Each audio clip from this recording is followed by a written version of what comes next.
नमस्कार मित्रांनो, माझ्या शेळके वकील चॅनलमध्ये तुमचं सहर्ष स्वागत आहे. मित्रांनो, आपण ज्यावेळी 7-12 उतारा पाहतो त्याच्यावरती गट क्रमांक किंवा सर्वे नंबर असतात किंवा हिस्सा क्रमांक असतात. तर नेमकं हा प्रकार काय?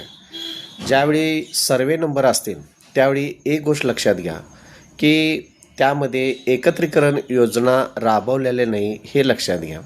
ज्यावेळी एकत्रीकरण योजना राबवलेली असते त्यावेळी अनेक सर्वे नंबर एकत्र करून किंवा अनेक पोटहिस्से एकत्र करून त्याचा एकत्रीकरणाची योजना राबवून तिथं गट क्रमांक दिला जातो.